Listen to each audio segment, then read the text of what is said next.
I'm here at one of the oldest, longest operated movie houses in the city of Chicago, the Davis Theatre.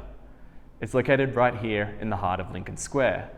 It opened on a Wednesday night, November 6, 1918, and the first movie it played was The Forbidden City.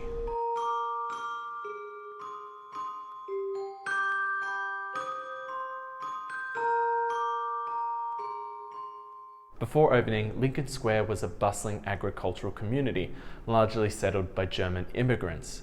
By the turn of the 1900s, Germans constituted 1/6 of the Chicago population, and most of them called this neighborhood home. Today, the German culture is still very present here, with the annual Oktoberfest, the German American Cultural Center, the Chicago Brauhaus, and there's even part of the Berlin Wall at the Western Brown Line stop. Harry Lubliner, a first-generation German-American, and his business partner Joseph Trintz, an Austrian immigrant, employed the architect Walter Ausschlager to design the theatre.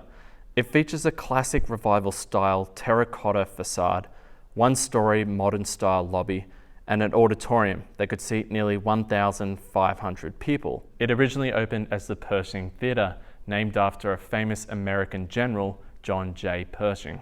Chicago was a central hub for motion picture production and exhibition, long before Hollywood ever became the undisputed capital of filmmaking. In the early 1900s, we boasted the most amount of filmmakers and production companies. The movie houses progressed rapidly, from the early Nickelodeons, 1 nickel per film, to the grand theaters of 1920. There were so many theaters. In this area alone, the Leland, the Bertha, the Rosewood, and the North Center Theatre were all in direct competition with the Pershing Theatre. Each of those theatres failed, as did most in Chicago, but the Pershing Theatre was in it for the long run. Within 2 years of its opening, the theatre found itself at the center of a horrific murder. On May 12, 1920, Carl Wanderer and his wife, Ruth, who was with child, came here to enjoy a show before making their way home shortly before 9 p.m. Passing the corner on Lincoln and Lawrence, the couple noticed that a ragged stranger had started to follow them, and he followed them all the way back to their building. There was a demand for money, a struggle in the darkness, and gunshots were heard. Ruth Wanderer, with child, lay mortally wounded, clutched in the hands of her husband. The ragged stranger lay dead, pistol in hand, killed by Carl's military pistol in defense. The series of events perplexed the police. It wasn't until they were able to match the stranger's gun to Carl's very own cousin that there was a break in his story. After 72 hours of questioning, he finally caved and admitted to murdering his wife and the stranger, who was a homeless person he met downtown earlier that day and employed to follow him and his wife home and demand money. Carl finally met his maker at the end of a rope. His final words, he burst into song. Old pal, old gal.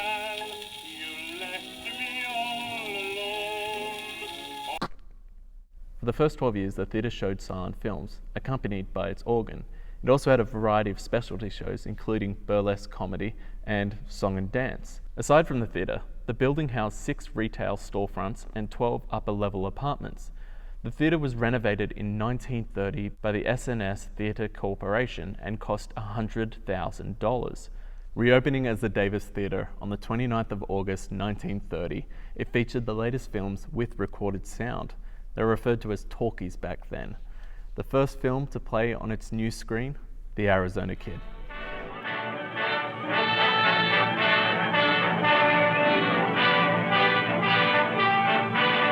Until at least the 1990s, the theatre continued showing German language films and other foreign languages in support of Lincoln Square and its multicultural neighborhood. It was even featured as the theatre for German Film Week in the Chicago International Film Festival.